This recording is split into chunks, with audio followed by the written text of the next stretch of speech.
Welcome to the Rehabilitation Research and Training Center on Vocational Rehabilitation Practices and Youth online seminar series.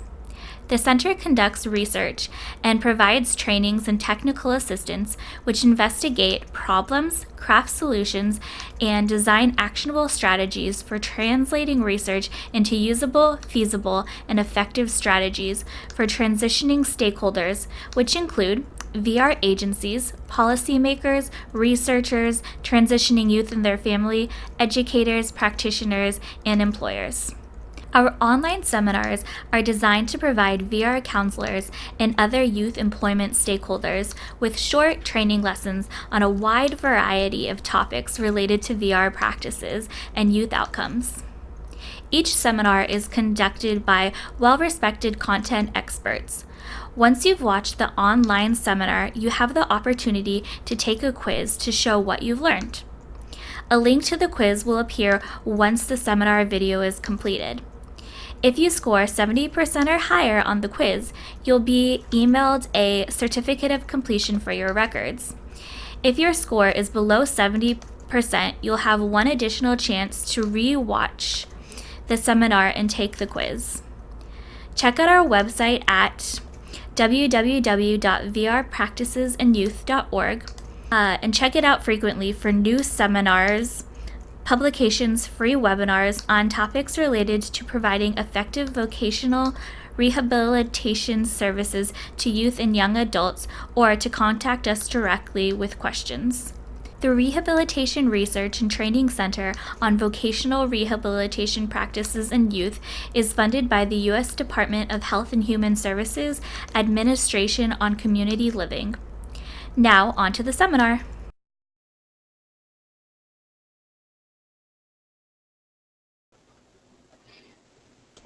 Hello, and welcome to today's seminar on effective collaboration between vocational rehabilitation and higher education organizations. My name is Jennifer Selesky. I'm a Senior Research Associate at the Institute for Community Inclusion at UMass Boston, and I'm joined by my colleague, Russ Tulleen, who is a Senior Policy Fellow at the ICI. And slide 2. So just for a little bit of background and a picture so you know who's talking to you today. As I said, my name is Jennifer, and I'm a Research Associate at the ICI. I do research on inclusion of people with intellectual disabilities and autism in various facets of employment and community life, including higher education. And Russ has a long background in vocational rehabilitation as a former VR director in Utah, and is also a member of the Think College team at ICI. So move on to number 3, please. So our objectives today are to share from a recent research project that we're just wrapping up what we've learned about what's working well in collaboration between vocational rehabilitation and higher education based on case studies in 4 colleges, and I'll talk a little bit about those in a moment, a little bit more about what we did there, and to provide some practical advice both for vocational rehabilitation employees and for higher education professionals on how to improve their communication and collaboration on behalf of students with intellectual disabilities and/or autism. Slide 4. So as I said, this information is based on a series of case studies that we did at 4 college programs across the country. So we selected based on various data sources and on our networks of programs at Think College, 4 college programs serving students with intellectual disabilities and/or students with autism that really seem to have established effective partnerships with their local vocational rehabilitation entities. So these 4 colleges were all across the United States. They had programs that ranged from 1 year to 4 years. And one of the programs enrolled students age 18 to 21 who were still being served by their local school systems. The other 3 were all post-high school programs for young adults with disabilities. So we conducted site visits at each of these 4 programs. We interviewed the program staff at the college. We interviewed vocational rehabilitation counselors and supervisors at their local offices, and in some cases at the main VR office as well for the state. And we also talked to students and parents about their experiences with college and with VR. So slide 5, please. So I'm going to jump in and I will cover the first 5 of our 10 tips, and then Russ will take over for tips 6 through 10 and wrap up. So the first tip for collaboration is just understanding where each other is coming from. This is a good starting point for any collaboration, and we heard this from staff on both the higher ed and VR sides of the collaboration, that a VR agency is a very different thing than a university, as one of our participants said. So you need to be aware of and be respectful of the differences. And so one person said, we know what's going on in the other person's head, and they know what's going on in our head, and that helps us to team up better. So for staff in higher education programs, it's important to understand that VR is very goal-oriented. They're very focused on employment outcomes.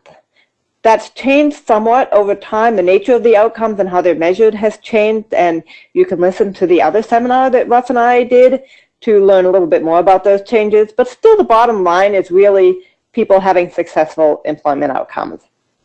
So framing the higher education opportunity in terms of how it contributes to that employment outcome is really helpful for getting vocational rehabilitation buy-in to higher education and establishing that partnership.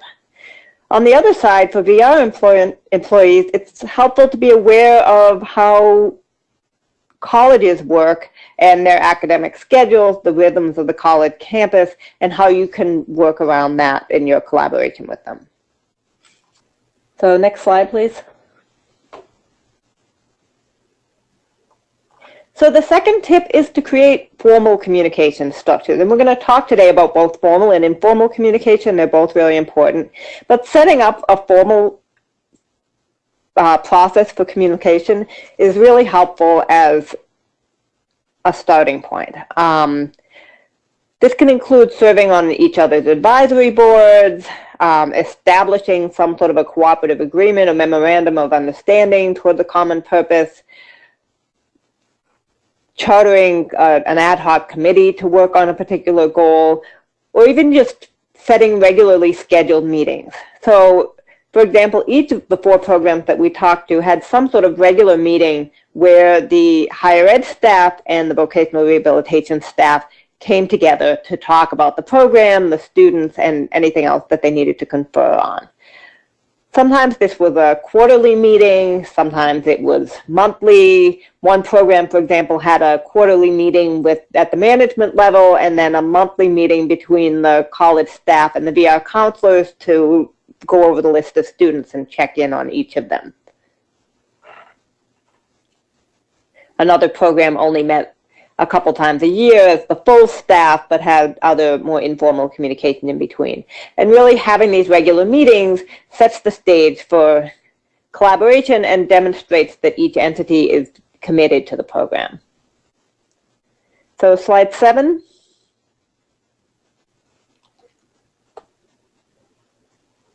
A third strategy for collaboration is to have some sort of a formal contract for services. This is something that we found at each of the 4 case study sites that we visited. Each of them involved some sort of a contract with the VR agency contracting with the college or university for some kind of services. In some cases, this was a contract specifically for providing a higher education opportunity for students with disabilities. And in those cases, the VR agency had decided that providing those options was a valuable way to promote employment outcomes as an alternative to other employment preparation or employment services options, and was actually contracting with the college to provide a college program for students with intellectual disabilities.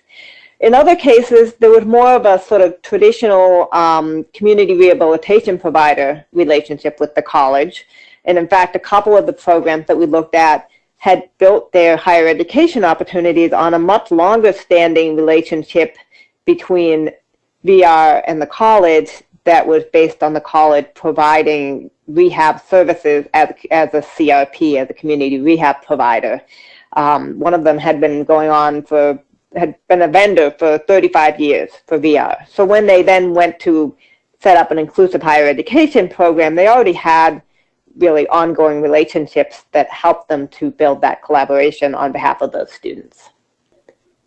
So slide 8.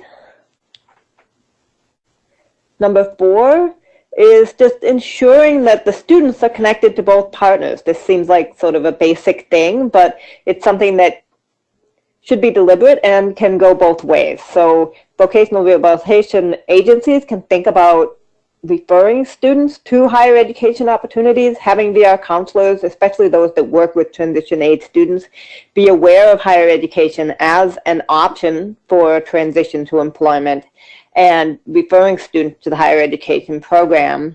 But we also found, and maybe even more commonly, that the college programs were really setting up systems to make sure that students, as they came in, were all VR clients, and building that into the enrollment process and or the orientation process. So some of them would bring it up at their open house, others would do it as part of orientation, make sure that everyone knew who their VR counselor would be and had the right paperwork for applying to VR, so that then over the summer they could connect with their VR counselor, make sure they had all their paperwork in place, and have an individual plan for employment in place as they were starting college. So that was definitely an important part of the collaboration too, with just making sure that by the time students got into college, or at least well before they completed college, they were connected with their VR agency as well and meeting with their VR counselor. So slide 9. Number 5 is to make documentation meet everyone's needs. So this is kind of the paperwork piece, the submitting the data piece. It's something that we all need to do, but it's another important area for collaboration. So VR has certain paperwork, for example, documentation that they often need to have in place in order for VR to cover things like tuition and books. And we found that at the programs we looked at, the college staff would try to understand those requirements in that documentation so that then they could facilitate making sure all that paperwork happened and the students had that VR support in place each semester. In cases where the college was providing employment support, there was also that aspect of documenting the employment placements, letting VR know when a student started a job, letting them know when they were approaching their 90-day closure date in that job, and just communicating back and forth so that everyone knows what's happening with the student's employment. On the VR side, we found that sometimes they were able to provide some flexibility. I talked earlier about how colleges are on that sort of academic year schedule, and we found, for example, with one VR agency, instead of asking for a monthly placement report, they changed it to a mid-semester and end-of-semester progress report on each student, so that then the documentation was working on the same schedule as the students in the college program. So we'll move on to slide 10, and I'm going to hand things over to Russ to take over. Great. Thanks, Jennifer. As we move on with our 10 tips for effective collaboration, number 6, it kind of follows after an earlier one that Jennifer talked about, moving from formal to informal communication and teamwork. Partnership and relationships are collaboration at its highest level. You could argue that this is probably even more essential to working together than the formal structures that we talked about earlier, things like agreements or memoranda of agreements, those types of things. And if you look at the site visits that we conducted, this informal communication and teamwork was one of the most frequently cited factors in a good partnership among both inclusive higher education and vocational rehabilitation staff. Staff would reach out to each other frequently by email, phone, or text for consultation, for updates, to get information on particular issues, or to talk about individual students that were common between the two organizations. I think it's worth noting a few of the quotes that came from staff at the site visits here as we talk about this informal communication. Here's one quote. The VR point person and I probably email 3 or 4 times a day at least. Another individual said, I'm communicating with the VR counselors probably several times a week. Mostly emails, but phone calls if things need to move faster. Another individual at a site visit stated, I think the biggest tool that we have that VR appreciates is that we communicate and we have a relationship with them. This ongoing communication contributes to a sense of working together as a team. Meeting in person also provides for getting to know counterparts on a personal level that facilitates a sense of teamwork that makes it more than just a duty or a responsibility or a task that is within a particular job duty. One final quote on this slide from one of the sites. So that personal relationship, I think, is as important as what the contracts say, what the contracts say or what we are required to do. That we feel like a team and there is real affection between us. There's a real sign of partnership that takes place. Let's move on now to tip number 7. Having a clear delineation of job support roles while the students are in school. Each program has its own timeline of expectations for employment in school and beyond, and it varies from the program to program. For example, a 3-year program likely involves identifying career interests in year 1, on-campus work experiences in year 2, and community placement in year 3. A 2-year program may have a paid internship in year 1 and a community placement in year 2.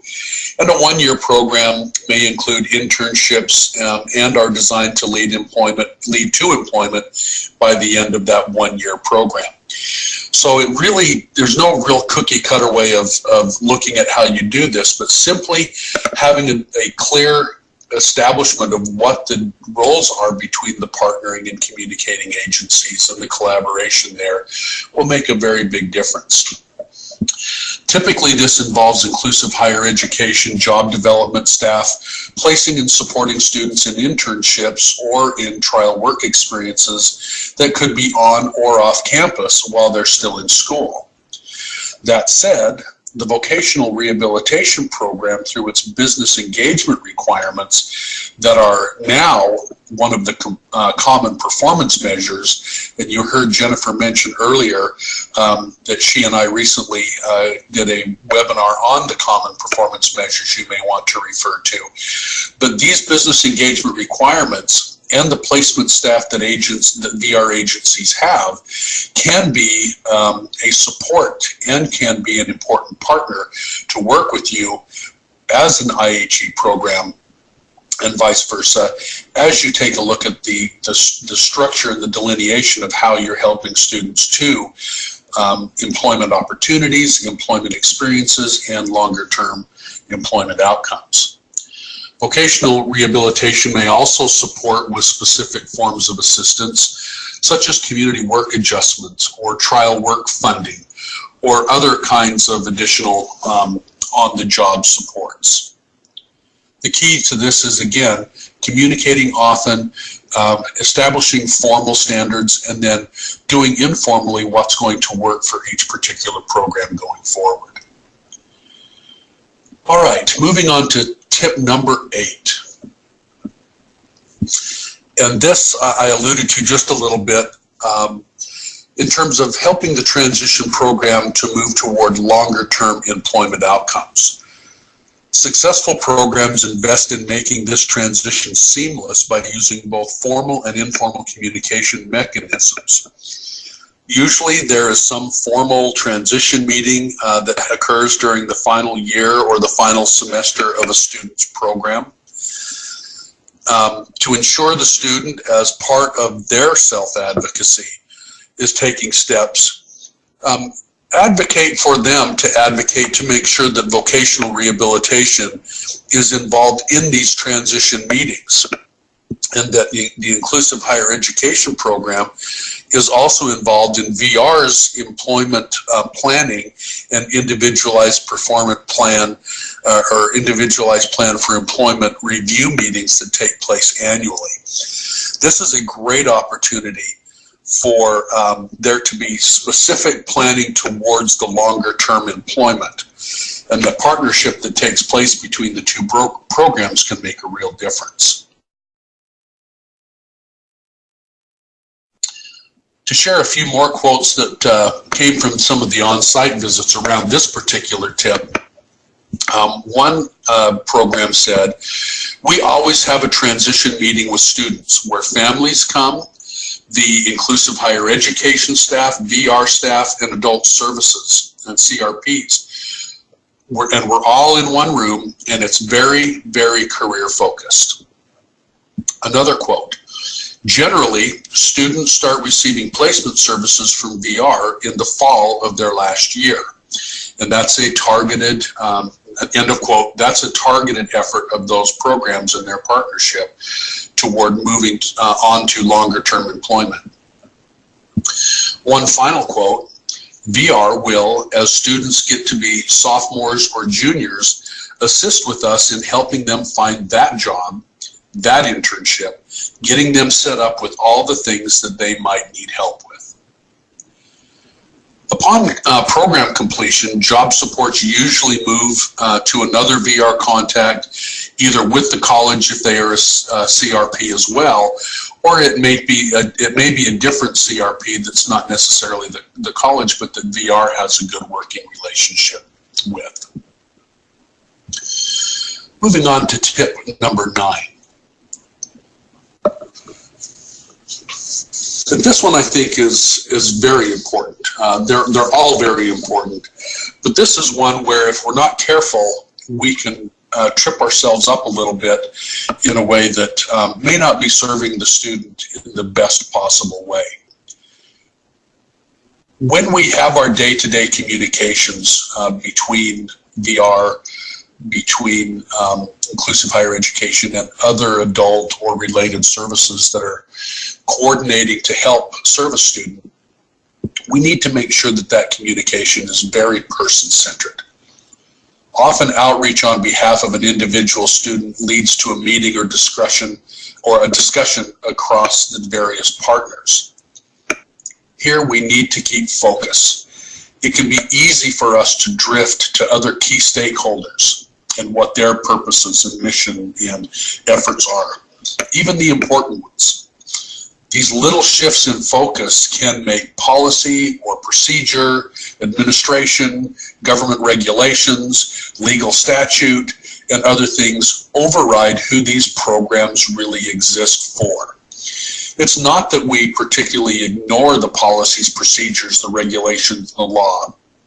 It's a matter of keeping the focus on that individual and applying those other pieces that best serves them, rather than trying to make that student and their dreams and their goals and their ambitions try to fit exactly into what we are putting as a priority over them, being things like policies, procedures, and things of that nature. So that focus on keeping things directed to the student, I think, is really important. And to that end, one possible suggestion for you to consider would be to establish a routine final question to all of your collaborative efforts, something that you would want to address jointly. And that is, at the end of a meeting, whether it's a transition meeting or whether it's a meeting with vocational rehabilitation or with a job placement individual, ask yourselves jointly this question: is this plan or this decision or this policy supporting the student or the client to their goal, and how is it doing that? I think if we were to routinely ask that question at the end of every one of our collaborations, it would help us in this tip number 9, which is to keep the focus on the student. A couple of quotes as we wrap up on this particular slide.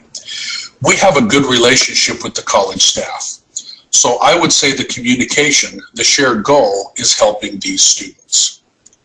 Another quote, what matters, I think, is that is that dedication to that relationship, and knowing that we're all here to serve the greater good, and the individual being the center of that, making sure that we hear that voice and that empowerment from that individual. Again, a really important tip, I believe. All right, one final tip as we go to our next slide. Number 10 of 10. And I think that is the importance of sharing in the successes that take place. Here's a quote from one of the sites that we visited with. The college program director recognizes that the leadership of agencies needs to be recognized. They need to have public events in which they are recognized for their contribution. And another quote, involving VR in more of the results stuff as well, like the events that we do or the graduation, so they can see the outcomes of what they've been working for. I think this is critically important. To have a forum or a protocol to share successes back and forth between the programs. To highlight successes in publications, on social media, or in the stories that get told in critical meetings, whether they be frontline staff meetings or administrative meetings. Making sure that you're hearing about the end result impacts of joint efforts that result in students finding success. Jointly use success stories to have joint celebrations. If you're really having a good collaboration and a partnership, make sure that those celebrations and those communications and sharing those successes don't happen only on the individual partner sites, but share those successes together. Share them in how you communicate them. Share them in how you put them out as publications. Share them in how you celebrate those. Don't do them just each entity on their own. You will build a great deal of collaboration. You will find a sense of purpose that is beyond the rules, the regulations, the policy, and the law. And you'll find a great deal of synergy that will help the program to take on new levels of partnership and higher levels of success, I believe. So there you have it. There are 10 tips. You probably can look at those in each of your circumstances and say, well, we do these pretty well. We could do a little improvement of them. And other ones you might say, you know what, we really haven't done a lot there. And maybe that's a place for us to strategically reach out to our partner and to collaborate in some of those points as well.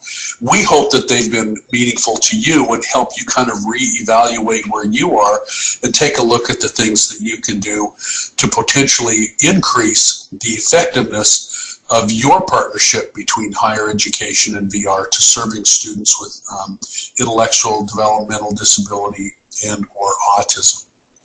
Now, as we wrap up our webinar today, there's just a couple more slides we want to show to you that might be a resource. If you've been watching a couple of the other webinars, you might find these a little bit redundant and duplicative. But since people may not have seen these, we want to share them all the same. So if we could go to the next slide.